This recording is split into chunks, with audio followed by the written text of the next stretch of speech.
Buenas noches, estimados participantes. Les saluda Flor Maritza, asesora académica del Centro Internacional de Actualización y Formación Profesional, CIA. Les doy la bienvenida a cada uno de ustedes al curso de actualización internacional Tamizaje Neonatal. La ponente a cargo el día de hoy es la doctora Michelle Escobar Paz desde Bolivia. Antes de comenzar con esta exposición, les voy a dejar algunas recomendaciones. Por favor, mantener los micrófonos y videos apagados durante toda la ponencia, a menos que la doctora Michelle solicite su participación. Y para los participantes que desean solicitar la clase grabada, material de estudio y la certificación, les voy a dejar los números en el chat. Cualquier duda o consulta que ustedes tengan lo va a estar respondiendo la doctora al final de la ponencia. Buenas noches, doctora. Le doy pase a su exposición. Buenas noches, Florecita. Muchas gracias. Buenas noches, participantes. Vamos a dar inicio con la ponencia del día de hoy, que se denomina tamizaje neonatal. Bueno, demos inicio.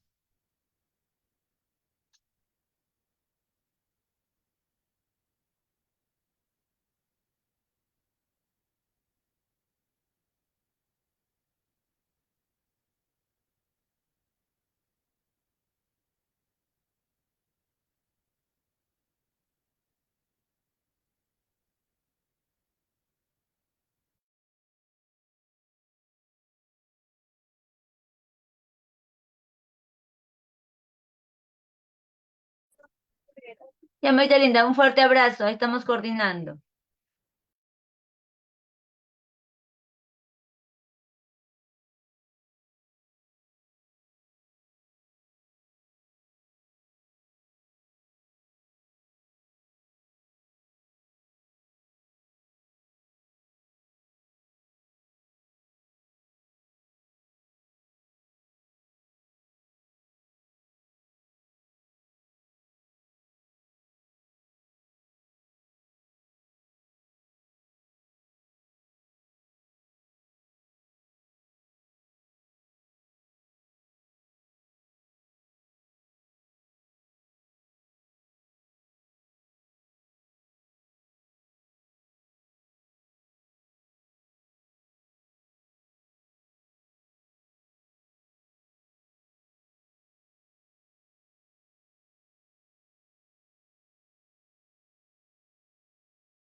Bien, vamos a dar inicio a la ponencia de esta noche denominada Tamizaje Neonatal. Y bueno, para dar inicio a este tema, primero definamos qué es tamizaje neonatal. Tamizaje neonatal es un procedimiento que realizamos nosotros al recién nacido entre las 24 horas hasta los 7 días de nacimiento, ¿no? Se realiza para detectar patologías que a simple vista no las podemos encontrar, que pueden ocasionar daños graves, daños irreversibles y que no se van a manifestar con facilidad, ¿no? Realizamos este tipo de procedimientos para hacer el buen diagnóstico, el buen tratamiento y aminorar las consecuencias de estas patologías, ¿no? Por lo general, estas patologías son patologías congénitas que nosotros vamos a encontrar en nuestros pacientitos, en donde ya tanto la madre o algunos hermanos o familiares pues ya han presentado este tipo de patologías. La importancia de este procedimiento del tamizaje es primeramente el diagnóstico, ¿no? Este diagnóstico se realiza durante la primera semana de vida, como les había dicho. ¿Para qué? Para tratar durante el primer mes de vida de este pacientito lo que serían evitar las lesiones neurológicas irreversibles, ¿no? Además, podemos realizarlo también para diagnosticar lo que serían las enfermedades genéticas, estas enfermedades de alto riesgo, de repetición familiar, como les había dicho anteriormente, y también para hacer un diagnóstico adecuado de un asesoramiento genético. También podemos realizarlo para lo que sería la inversión comparada con los costos, porque este tipo de patologías son patologías costosas, ¿no? Entonces, si nosotros hacemos un diagnóstico temprano de lo que serían estas patologías, pues van a minorar no solo las lesiones, no solo la patología, sino también los costos de los pacientes, ¿no? Y bueno, este tipo de procedimientos es un procedimiento que en varios países de Latinoamérica es un procedimiento obligatorio al momento del nacimiento del neonato. Ya hablando un poquito más sobre este tipo de procedimientos, bueno, primero tenemos que tener en cuenta que es un procedimiento que lleva años tratándose. Es un procedimiento que nos va a ayudar con lo que serían los diagnósticos de patologías genéticas que no las vamos a poder observar a simple vista, ¿no? Entonces, con ayuda de la tecnología y los nuevos diagnósticos, nosotros podemos realizar un diagnóstico certero.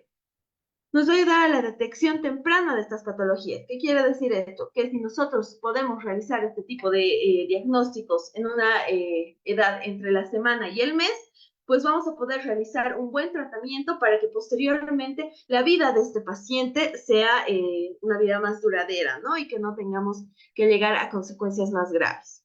Para hacer un tratamiento oportuno, para tener un mejor pronóstico de vida, es que nosotros tenemos que realizar este tipo de procedimientos. Y también lo vamos a realizar para confirmar la presencia de enfermedades que van a ser destacadas en la población de bajo riesgo. Bueno, es un indicador universal, como ya tenemos en cuenta, debe ser accesible, económico y fácil de interpretar. ¿Esto qué quiere decir? Que según las normas de salud pública, este es un procedimiento que debe ser obligatorio en todos los centros de salud, ¿no? Es una prueba diagnóstica y es de capacitación también. Y es su propósito principal es para detectar lo que serían las patologías en los neonatos y para realizar este tipo de procedimientos en pacientes que aparentemente se ven sanos. Entonces, ¿cuáles serían las 5 razones para realizar este tipo de tamizajes? Una de las primeras razones sería detectar las patologías, ¿no? Nosotros no vamos a hacer como un diagnóstico de lo que sería una patología ya existente, sino lo que nosotros vamos a hacer es un diagnóstico de una patología que tal vez no sabemos que puede estar ahí, ¿no? Para prevenir los retrasos mentales irreversibles de lo que sería nuestro paciente. También es una razón bastante común por la que nosotros realizamos este tipo de procedimientos. Para darle calidad de vida que no sea errónea a nuestros pacientes, ¿no? Un buen diagnóstico metabólico a nuestros pacientes. También lo vamos a realizar para un buen tamizaje neonatal para que pueda salvarse la vida de nuestro paciente si es que tuviera alguna patología que lleve a una consecuencia negativa, ¿no? Y bueno, esta es una herramienta de prevención y recomendación.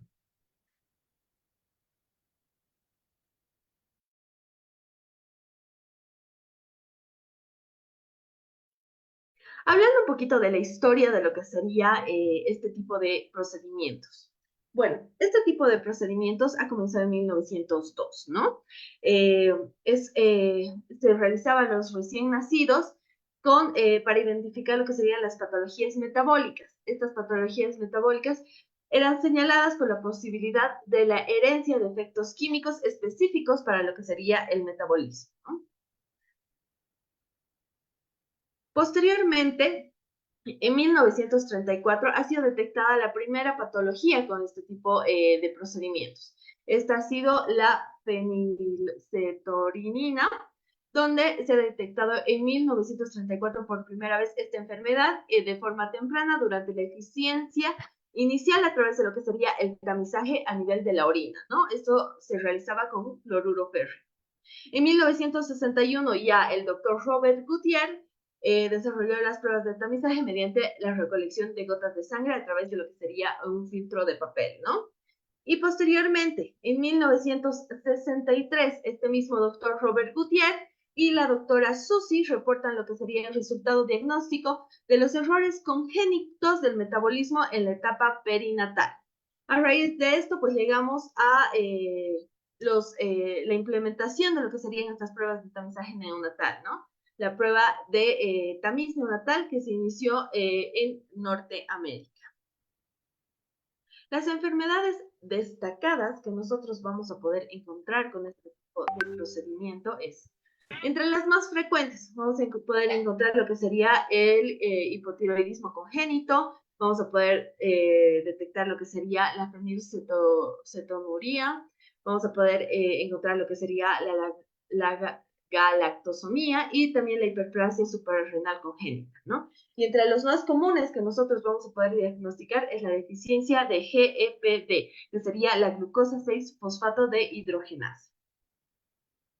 Entre otras patologías que también nosotros vamos a poder diagnosticar es la deficiencia de la biotinidasa y las fibrosis quísticas entre las más comunes, ¿no? También vamos a poder encontrar trastornos del metabolismo, de los aminoácidos y también los diferentes trastornos del metabolismo de ácidos grasos y ácidos orgánicos. Entre lo que sería el hipotiroidismo congénito, bueno, sabemos que esto es un desarrollo anormal de lo que serían las glándulas tiroideas, ¿no? Es la ausencia de lo que serían las glándulas tiroideas en el bebé. Esto que produce, pues, que haya, que la glándula encargada de la producción de hormonas como la T4, pues no se encuentre, ¿no? O esté en un desarrollo bajo. Esto se presenta frecuentemente en 1 de cada 3.000 nacidos vivos y bueno, es una patología de diagnóstico precoz, ¿no? Fácil de diagnosticar, se estudia a través de lo que serían los niveles de la hormona de la TSH neonatal, ¿no? Y el tratamiento de esta patología es un tratamiento sencillo en el que solo necesitamos hacer lo que sería el reporte de lo que sería la hormona tiroidea faltante, ¿no? Tenemos que agrupar este tipo de hormonas para poder realizar un buen diagnóstico y un buen tratamiento de nuestro paciente. Los signos y síntomas que vamos a encontrar en estos pacientes neonatos, pues primero va a ser el peso menor a los 4 kilogramos, ¿no? Ictericia prolongada, esto quiere decir que la ictericia del paciente se va a presentar más de 3 días, hasta una semana, 15 días, ¿no? La hiperbilirrubinemia no conjugada también va a ser una de las sintomatologías comunes que nosotros vamos a poder encontrar en este tipo de patologías. Vamos a poder encontrar lo que es el edema, la hipotermia, la dificultad de alimentación. Es muy común que estos pacientitos no pueden hacer una buena succión, ¿no? Por ende, pues hay que hacer una alimentación más mecánica, ¿no? Las fontanelas posteriores van a estar menores a 5 milímetros y también van a presentar lo que es una hernia umbilical. Durante el primer mes, ¿qué vamos a encontrar durante el primer mes de estos pacientitos? Bueno, vamos a encontrar lo que sería una cianosis periférica, donde en las puntas de los dedos de las manos y en la punta de los dedos de los pies vamos a encontrar ese color azulado violáceo, ¿no? Que va a hiperpigmentar lo que serían los miembros inferiores y los miembros superiores. El lívido reticularis, este lívido reticularis es esa presencia de piel tipo escamosa, bien rojiza, que se va a presentar tanto en el pecho del paciente como en el área facial, ¿no?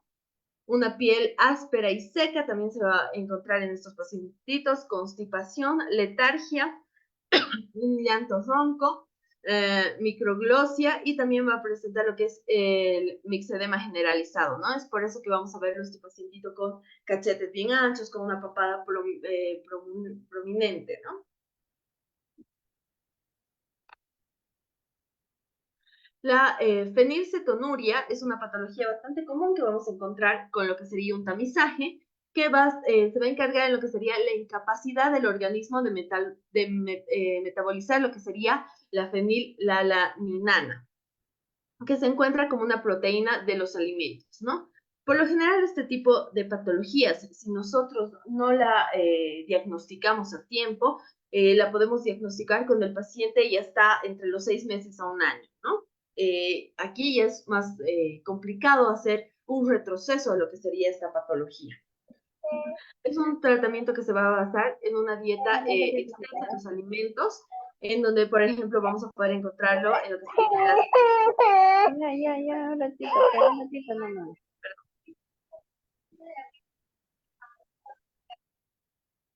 lo vamos a poder encontrar en las proteínas, lo vamos a poder encontrar en los ácidos fonalénicos. ¿Por qué? Porque este tipo de proteínas o este tipo de ácidos que van a provocar, pues van a provocar ulceraciones a nivel estomacal, ¿no?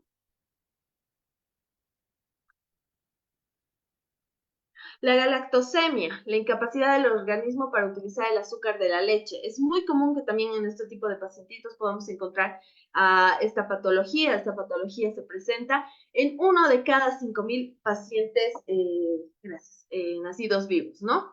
Por ende, ¿qué puede pasar en este tipo de patologías? Pues no hay una conversión de lo que sería la glucosa. Lo que sería el depósito de la galactosa va a haber en diversos organismos, ¿no? Va a haber que sería un retardo, va a haber cataratas, va a haber una insuficiencia hepática, una mala absorción tubular renal y lesiones en lo que sería el sistema nervioso central.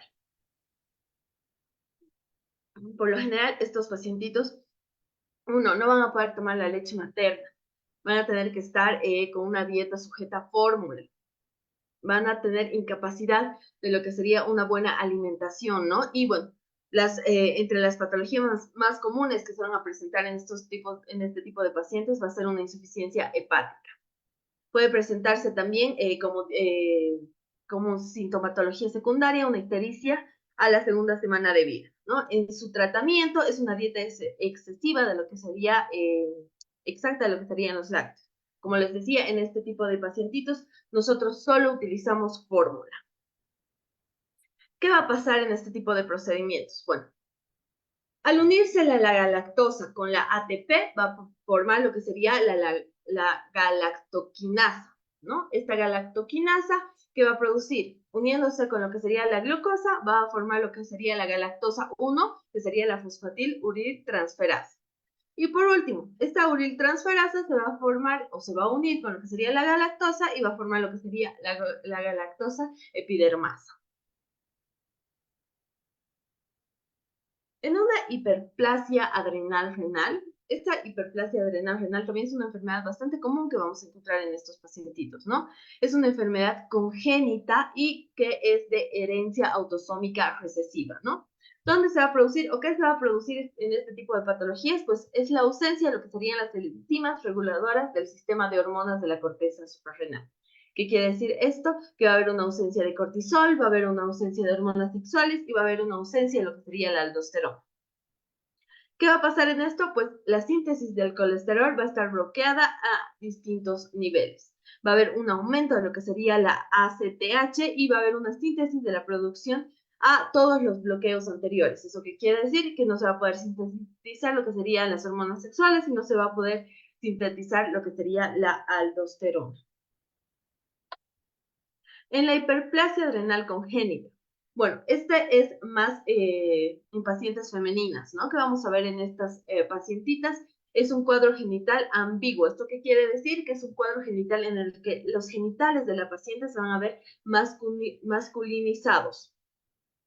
Este también se puede presentar en ambos sexos. La prevalencia es 3:1, 3 para las pacientes femeninas, 1 para los pacientes masculinos, ¿no?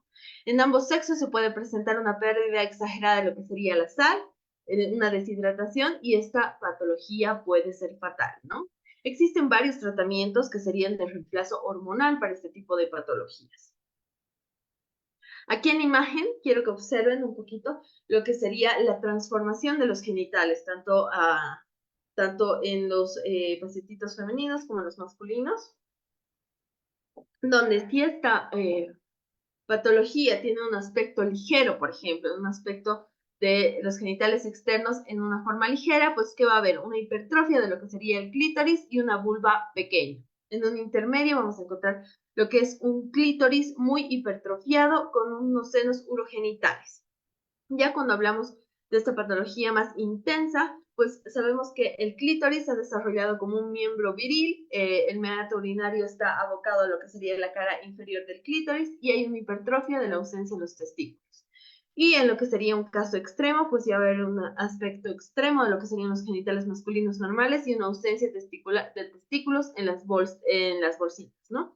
Lo que vamos a encontrar en este que es que a nivel femenino, que los labios mayores se vuelvan como si fueran la forma de los testículos, ¿no? Y el clítoris como si fuera la forma del pene.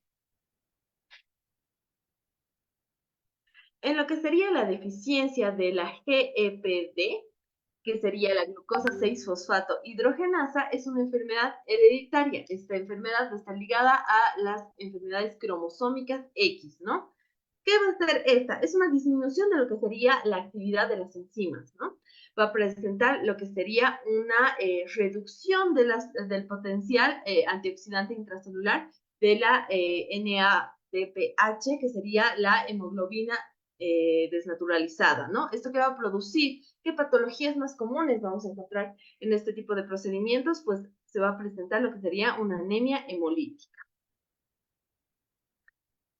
¿Qué se puede desencadenar con una crisis de anemia hemolítica severa? Primeramente, va a tener una paciente con fiebre, ¿no? Va a haber mecanismos probables de una oxidación irreversible de lo que sería el glutatión. En lo que sería una fibrosis química. Bueno, la fibrosis química es un trastorno autosómico recesivo que se va a causar por una mutación de un gen llamado regulador de la conducción transferidasa de la fibrosis quística. ¿Qué va a mostrar esto? Bueno, este es un gen que va a producir lo que es el sudor, los jugos gástricos y el moco, ¿no? En su diagnóstico, bueno, vamos a encontrar lo que sería una muestra de lo que sería el vello coriónico entre las 10 y 12 semanas de embarazo, ¿no? Lo que vamos a realizar en este tipo de pacientes es un análisis de ADN y una muestra de sangre de lo que sería el cordón para las pruebas genéticas. La deficiencia de biotinidasa es un trastorno metabólico autosómico recesivo, donde hay una deficiencia o ausencia de lo que se diría este tipo de enzimas, ¿no? Esto va a provocar lo que sería una alteración del metabolismo de la biotina. Entre los signos clínicos que nosotros vamos a poder encontrar va a ser la pérdida de la audición, la pérdida de la vista, la ataxia, la hipotonía, y algún retraso del crecimiento del paciente. También vamos a encontrar lo que sería una dermatitis y una alopecia como sintomatología secundaria, ¿no? El inicio de la enfermedad de este tipo de pacientes se puede presentar a los 3 meses de vida y pudiendo retrasarse hasta que el paciente cumpla los 2 años de edad.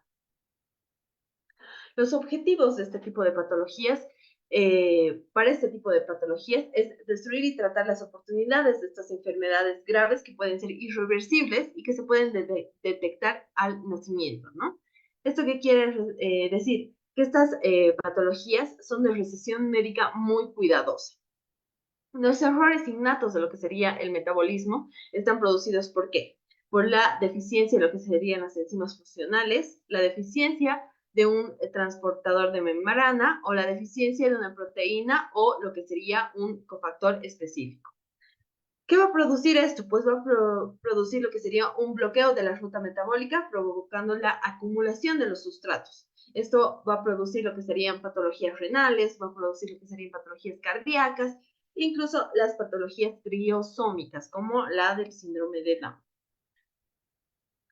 Al ver este esquema, tenemos que tener en cuenta que los errores innatos de lo que sería el metabolismo, pues va a provocar 3 posiciones. Déficit de lo que sería el producto, la acumulación de los sustratos y la activación de lo que sería la ruta metabólica alterna, ¿no? Al poder diagnosticar nosotros con premeditación este tipo de patologías, pues lo que vamos a producir es que no haya este déficit de los productos, ¿no? Que podamos hacer un tratamiento efectivo para que estas patologías no prosperen. Ahora bien, entendiendo un poquito más lo que sería la genética de este tipo de patologías, bueno, para tener en cuenta en qué tipo de genética lo vamos a encontrar, tenemos que tener en cuenta la genética primeramente de los padres, ¿no? Si ambos padres son portadores de un gen alelo, o sea, de algún gen que haya tenido este tipo de patologías, que sea normal y que tenga un riesgo de tener hijos afectados, pues por lo general esto se va a presentar en un 25% en el embarazo, ¿no? Si ambos padres tienen el alelo, pues primeramente van a tener un hijo enfermo, posteriormente pueden tener un hijo portador o una hija portadora, y posteriormente recién un hijo sano. Pero la esquematización es en un 50-50%. ¿Qué quiere decir esto? Que efectivamente sí van a tener un hijo portador, un hijo enfermo y van a tener un hijo sano. Y entre ellos, pues pueden tener hijos que sí sean portadores, pero no estén enfermos. Otra forma de la herencia es ligada a lo que sería el cromosoma X de la mujer, ¿no? Esto puede ser que el paciente varón no esté afectado, pero la paciente femenina sí esté afectada. Entonces, ¿esto qué quiere decir? Que van a tener un hijo sano, un hijo afectado, un hijo sano, un hijo portador. Ahora sí, ¿cómo se realiza este tamizaje neonatal? Bueno, tenemos que tener distintas consideraciones importantes en cuenta, ¿no? Uno, ¿qué es la efectividad de este tamizaje neonatal? ¿No? Sea la máxima prevención de lo que sería nuestra enfermedad. Por lo general, este tipo de tamizajes se pueden hacer de lo que sería el cordón umbilical en el curso de la primera media hora de vida, ¿no? Esto es exclusivamente la primera hora de vida. Ahora, cuando decimos que nuestro tamizaje neonatal va a ser eficaz, es entre las 24 a 72 horas de vida, ¿no? Posteriormente podemos realizar este tipo de tamizajes entre los 4 y 7 días de vida, con más frecuencia. ¿Esto qué quiere decir? Que va a ser más certero, ¿no?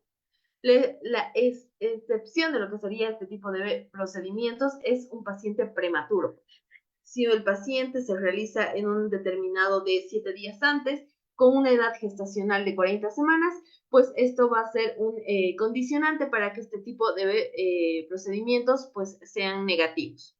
Que el neonato haya tenido menos de 24 horas de vida o menos de 24 horas de lactancia también va a ser un indicador negativo para este tipo de procedimientos. Y que la vida útil de 2 a 3 meses de edad en casos extremos. ¿Esto qué quiere decir? Pues que en estos pacientitos que posteriormente a los 7 días no se hayan realizado este tipo de procedimiento, pues tenemos 2 a 3 meses para poder realizarlo en un caso extremo.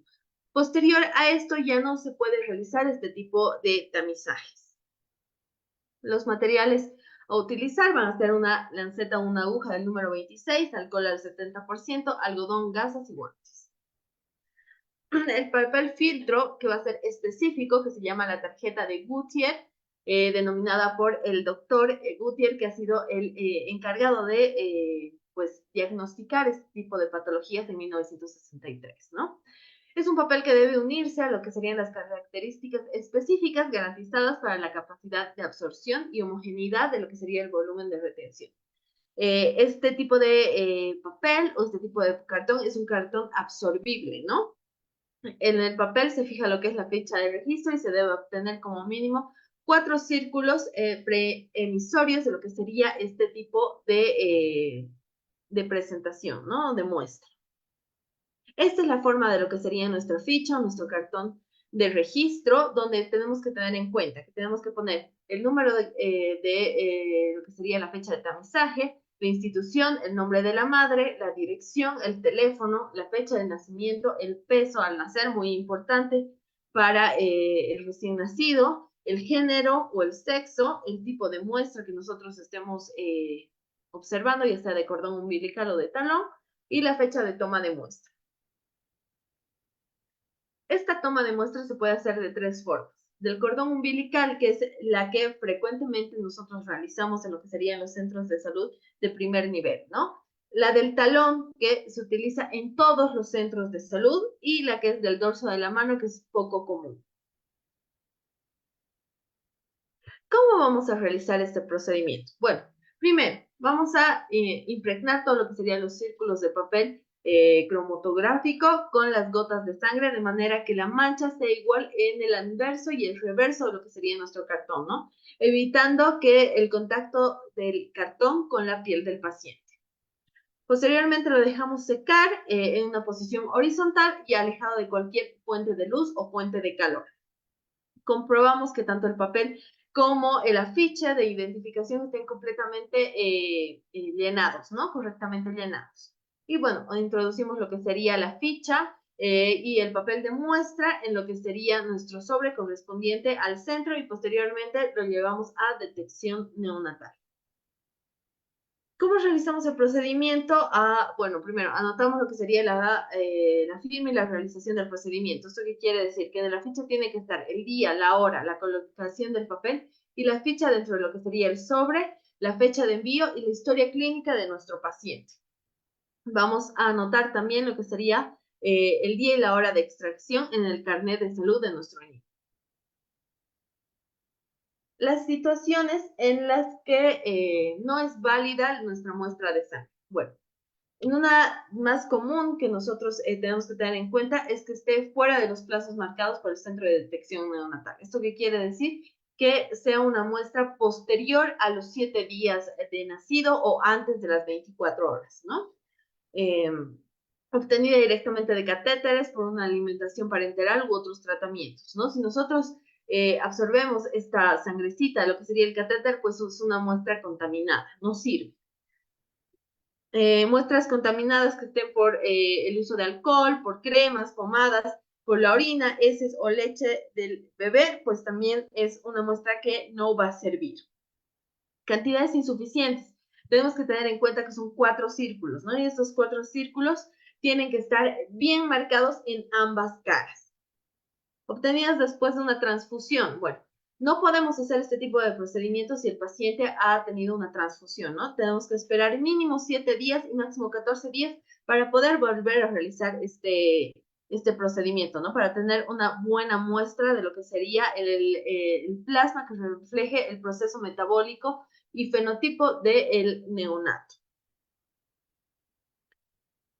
Razones por las que se tienen que repetir esta prueba. Una va a ser el resultado de una prueba fuera de lo normal, que sería el más común, ¿no? Lo que sería inconvenientes de la manera que fue tomada la muestra también y que la sangre fuera extraída antes de las 24 horas de edad del paciente, ¿no?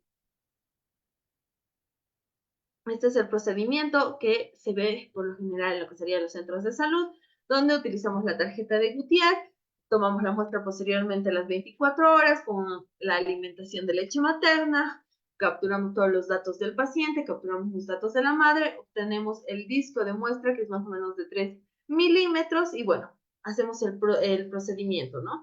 Al momento del procedimiento tenemos dos resultados. Los resultados normales con una notificación normal en el que el paciente esté en buen estado general, físico y físico, ¿no? Y los resultados anormales, la notificación urgente y el tratamiento al que nosotros nos tengamos que enfrentar. Los tipos de tamizajes que nosotros vamos a encontrar. En estos tipos de tamizajes hay dos tipos de tamizajes. Por lo general, en lo que es Sudamérica se utiliza el tamizaje más básico en los centros de primer nivel, ¿no? Este tamizaje básico, pues, detecta lo que serían 4 o 5 enfermedades aleatorias metabólicas. Este es un tratamiento o un tamizaje que en los centros de salud de gobierno, por lo general, son gratuitos, ¿no? Ahora, el ampliado ya es de costo elevado. Este es un diagnóstico o un tratamiento donde se va a poder realizar el diagnóstico de 20 a 60 enfermedades o alteraciones metabólicas. Cuando nosotros encontramos lo que sería,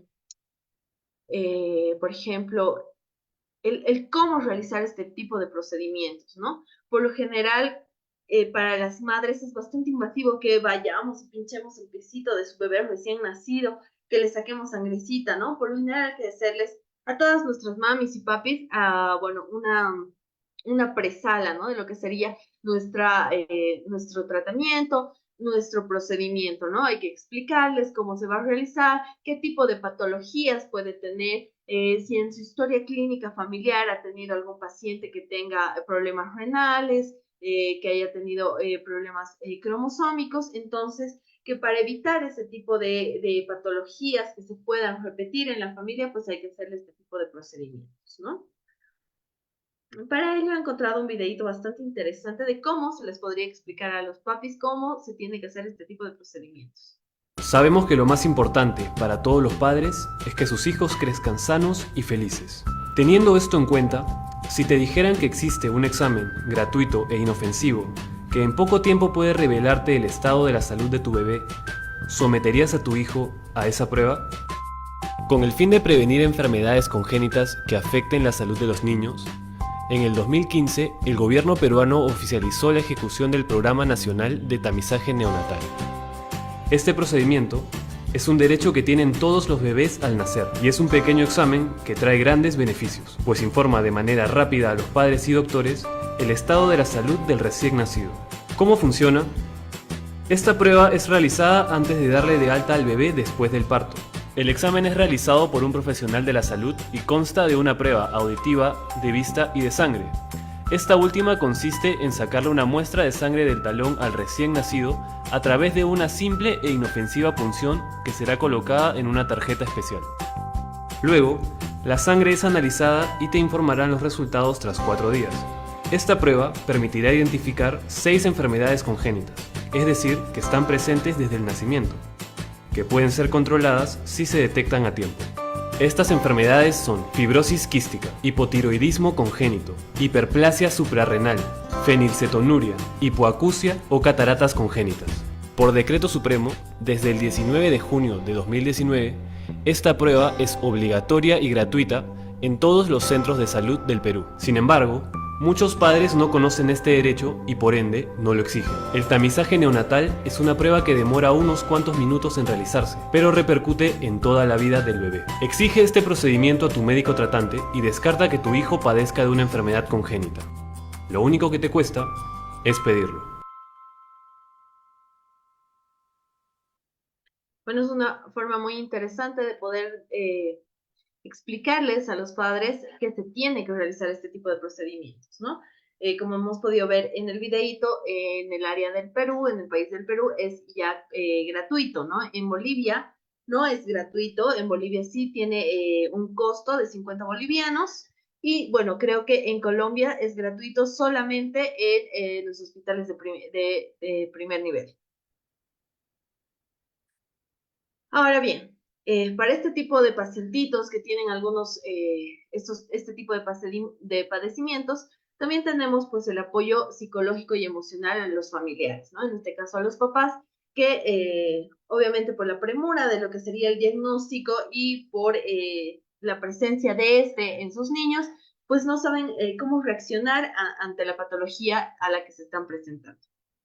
Por eso tenemos que tener en cuenta varios puntos en los que nosotros tenemos que hacerles el soporte emocional a los papás. Uno, el cuidado de un hijo es una experiencia amenazante, por lo que no se debe estar solo y también en las manos profesionales. ¿Esto qué quiere decir? Que para poder realizar este tipo de tratamientos para estas patologías antes mencionadas, pues tenemos que hacer un tratamiento en conjunto, ¿no? Tanto los padres como los médicos, para poder ser un soporte entre ambos y poder hacerle un buen tratamiento al paciente. Con un niño pequeño, su madre o su padre es principal fuente de confianza y seguridad, y en momentos de vulnerabilidad se produce la hospitalización. ¿Esto qué quiere decir? Que por lo general, desde que el paciente está dentro del vientre de la madre, pues ya tiene lo que sería una unión con ella, ¿no? Entonces, si está el acompañado de la mamá o del papá, pues va a estar más tranquilo, ¿no? Si nosotros separamos a la madre en el momento de, por ejemplo, hacerle la aplicación del suero o hacerle la aplicación de lo que sería nuestro tamizaje, pues ¿qué vamos a provocar? Vamos a provocar la angustia de lo que sería nuestro pacientito. Y al momento de realizar esta angustia, también vamos a provocarle la angustia a los padres. Se ha comprobado que las madres y los padres tienen una influencia positiva en lo que sería la reacción de su hijo y puede resultar beneficioso que formen parte del equipo de cuidado del hijo, como les iba diciendo, ¿no? Mientras nosotros mantengamos a los padres junto a nuestros niños y hagamos que estos no presenten la angustia que se vaya a presentar de acuerdo al tratamiento, pues vamos a poder hacer un tratamiento más eficaz, ¿no? Que en el tratamiento, la madre, el padre o el familiar nos colaboren a los profesionales, consigan minimizar los efectos perjudiciales y potenciales para la experiencia de la hospitalización. Una hospitalización ni a los 2 días de nacido ni a los 30 años es una experiencia satisfactoria, ¿no? Por ende, cuando nosotros realizamos este tipo de procedimientos, tenemos que tener en cuenta la comodidad del paciente y también el momento de relajación de la madre. Pero mientras más estresados estén los padres, pues ese estrés les pasan a los hijos y es más difícil poder tratarlos. La angustia y la separación de los padres debe estar en toda la experiencia, en todas las experiencias estresantes para los niños, y maximizar el tiempo posible para que exista una liberación de lo que serán los horarios de visita. Por lo general, si el paciente está en UTI, por ejemplo, hay horas de visita en la que la madre no va a poder estar constantemente con su hijo, ¿no? Por lo general la dejan entrar 3 veces al día, en las que tiene que dejar la leche, estar un momento con el neonato, hacer que chupe y este tipo de procedimientos. Lo que tenemos que tratar es que más bien la madre o el padre estén siempre o en constante contacto con lo que sería nuestro pacientito, ¿no? Los padres han de finalizar en el entorno hospitalario y han de estar también con el paciente, ¿no? Y pueden tratar lo que sería el estrés fundamentalmente a lo que serían los padres con una importancia del apoyo emocional. ¿Qué quiere decir esto? Que dentro de lo que serían los hospitales o nuestros centros de salud tiene que haber un encargado de lo que sería el área psicológica, ¿no? Para darles un apoyo emocional a los padres para que puedan sobrellevar este tipo de procedimientos. Los principales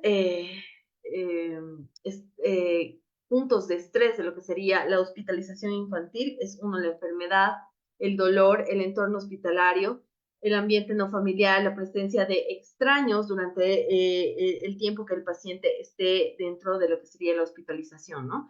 Por lo general, la separación que se hace en el momento de la hospitalización entre el niño y los padres es algo traumático para ellos. Por eso es que nosotros tenemos que mantener siempre el contacto entre, por lo menos, un padre con lo que sería nuestro niño al momento de ser tratado, ¿no?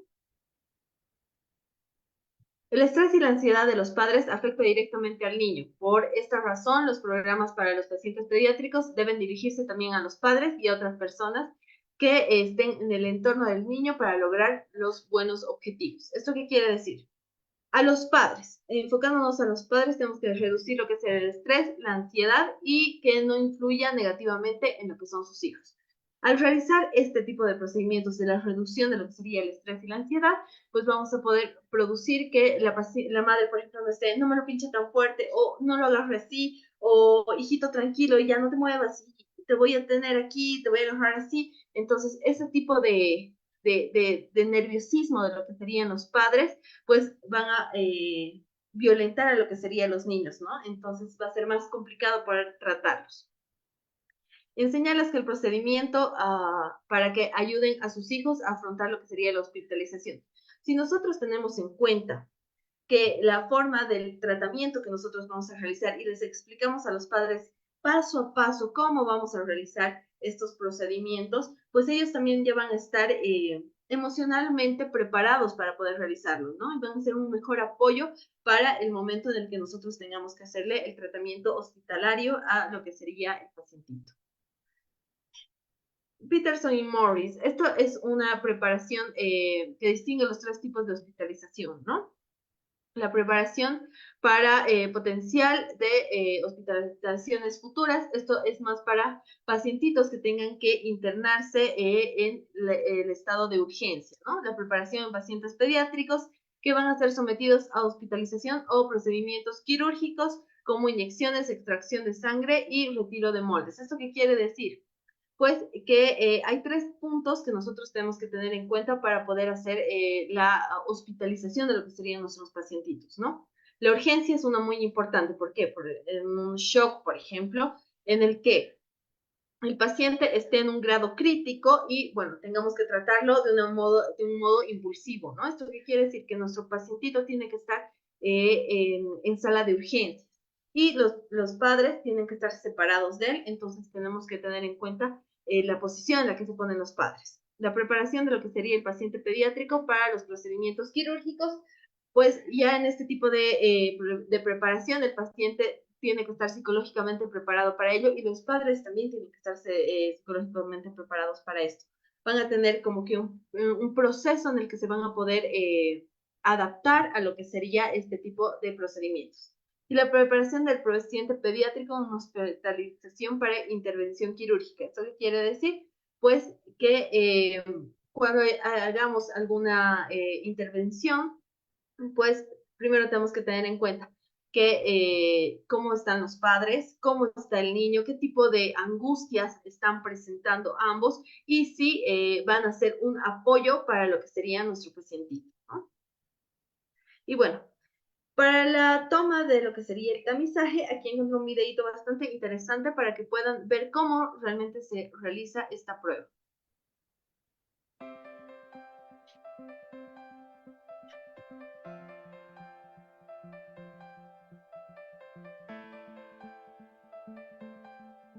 Los funcionarios de salud somos los encargados de darle este derecho a los niños, porque de nosotros depende que ellos reciban el tratamiento adecuado y oportuno. La prueba de tamizaje es muy sencilla de realizar. Es recomendable leer previamente las instrucciones al dorso de la boleta. Paso número 1. Previo a la toma de la muestra, usted debe lavarse las manos y organizar el material necesario. La boleta, el bolígrafo de tinta indeleble, algodón o gasa estéril, alcohol etílico al 70% y lanceta en su respectivo empaque. Se recomienda el uso de guantes de látex, preferiblemente sin talco. Paso número 2. Caliente el talón del bebé, ya sea por fricción o empleando una manta apropiada.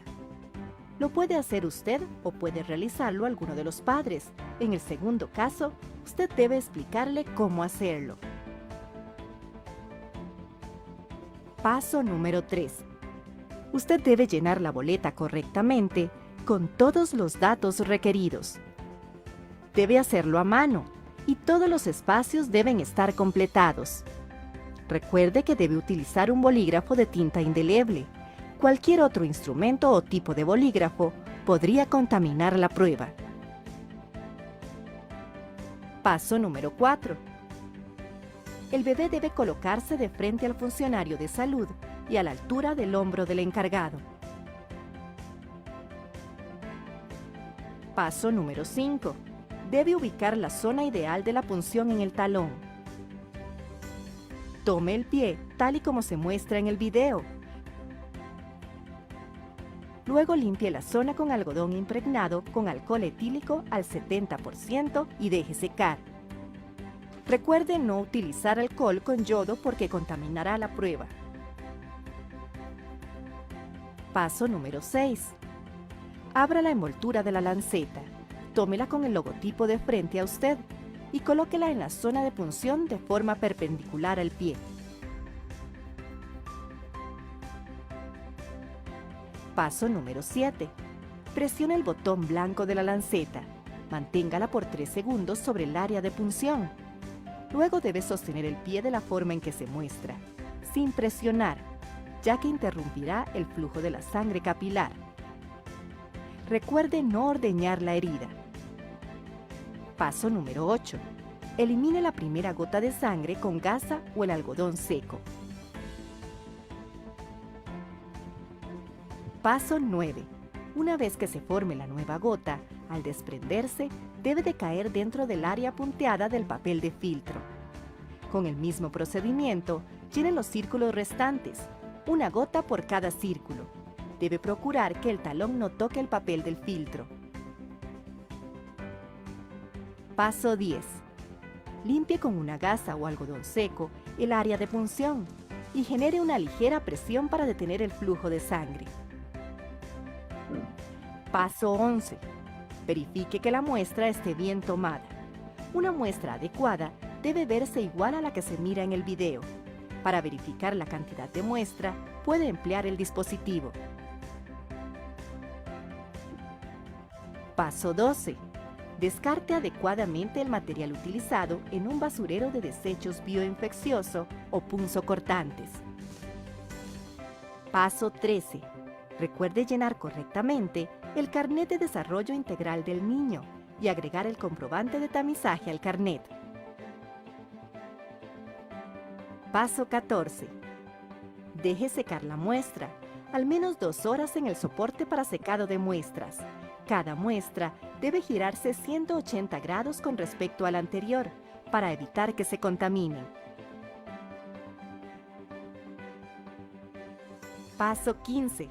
Finalmente, cuando las muestras estén secas, colóquelas en el sobre. Recuerde que las muestras deben enviarse diariamente y con carácter de urgencia.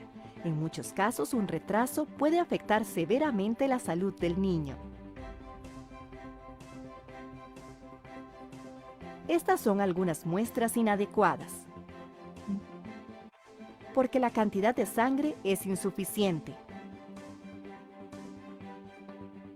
Por exceso o superposición de la gota. Por carga inadecuada producida por la utilización de jeringas hipodérmicas con aguja o capilares. Porque la muestra ha sido diluida o arrastrada.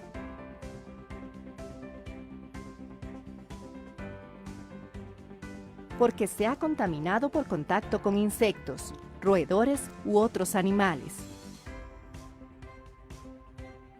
Porque se esperó demasiado tiempo para dejar caer la gota de sangre sobre el papel y ésta coaguló. Porque la muestra tarda demasiado tiempo en ser enviada. O porque la boleta no tenga los datos completos. Si es necesario confirmar los resultados, el Laboratorio Nacional de Tamizaje Neonatal y Alto Riesgo puede solicitar una segunda y hasta una tercera muestra. Una muestra inadecuada es tan nefasta para un paciente como no tener tratamiento para esa enfermedad. Y recuerde que la prueba de tamizaje neonatal debe realizarse idealmente al 3er día de nacido.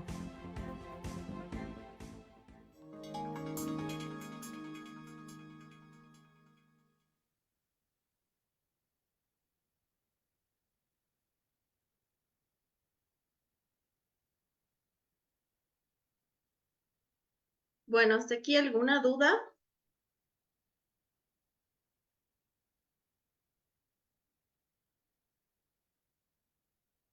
¿Alguna dudita? Ok.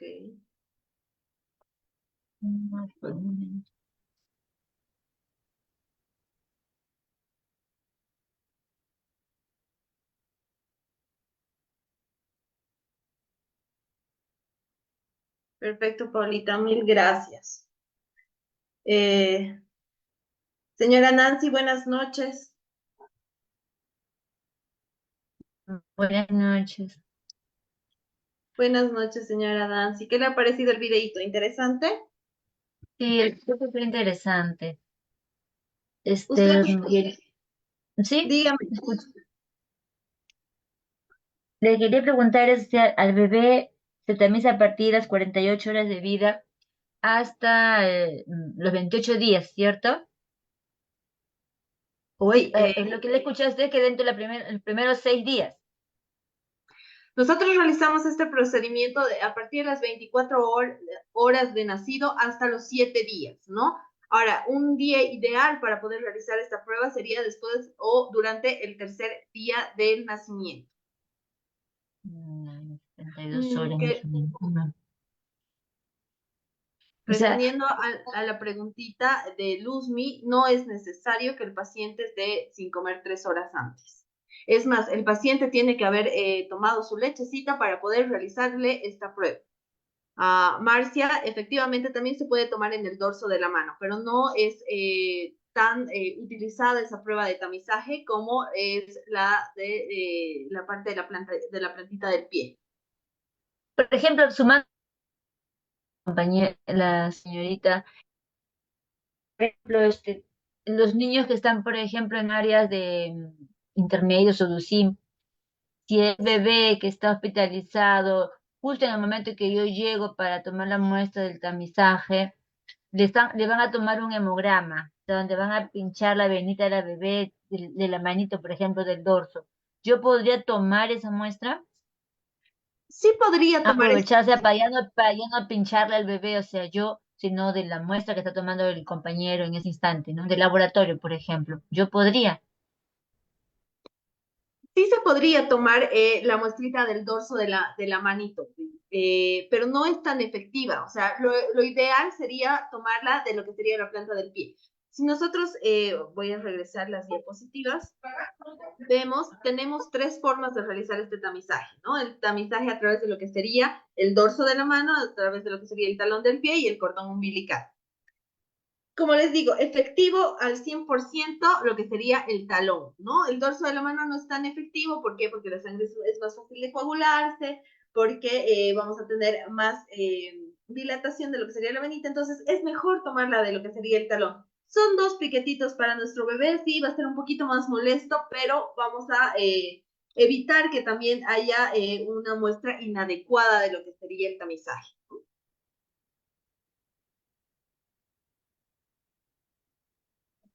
Gracias.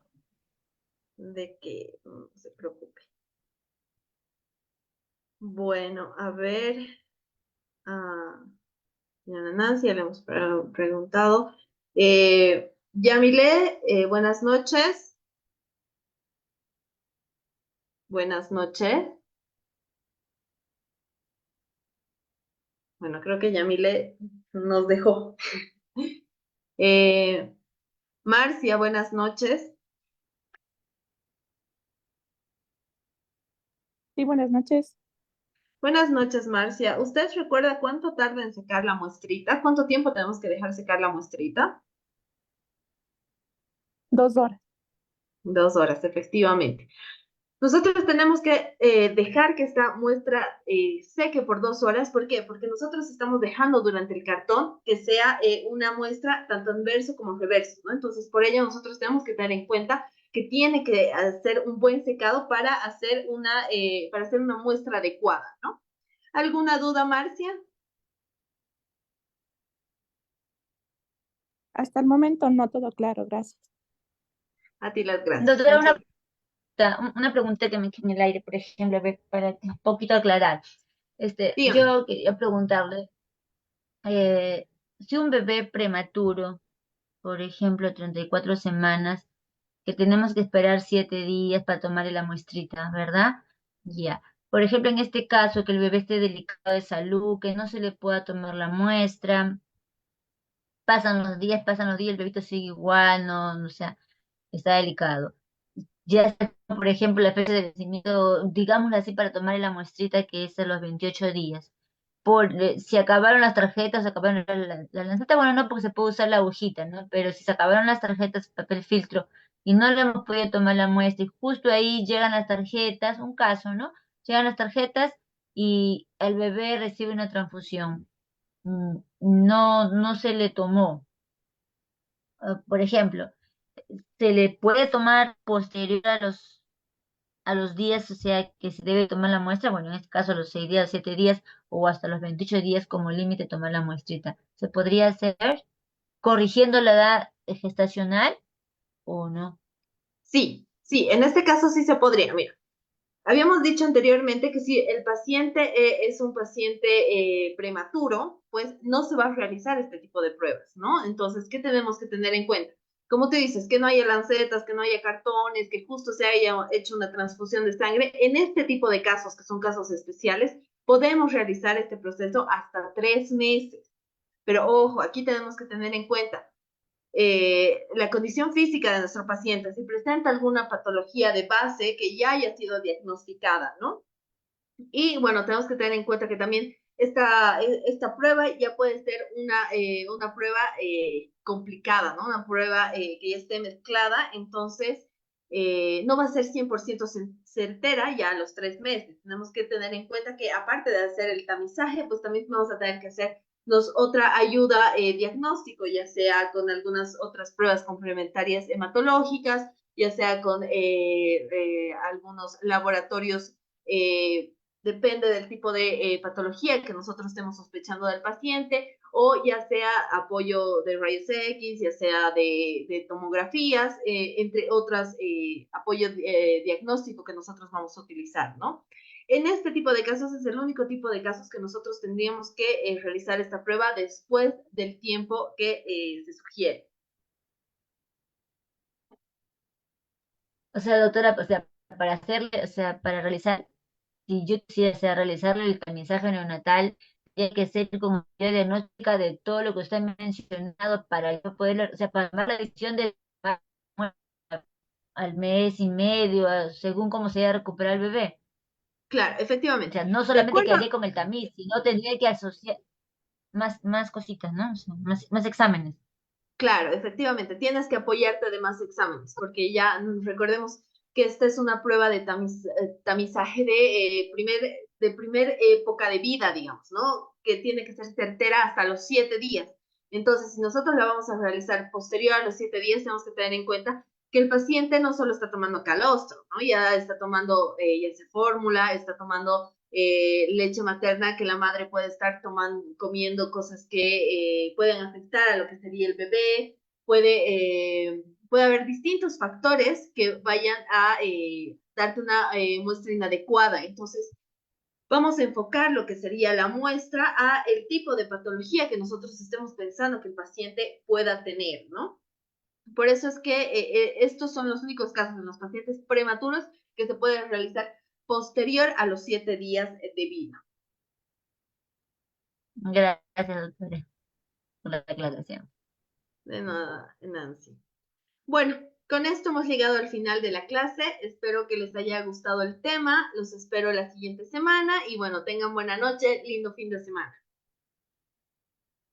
Gracias, buenas noches. Gracias, Gracias, buenas noches igualmente. buenas noches.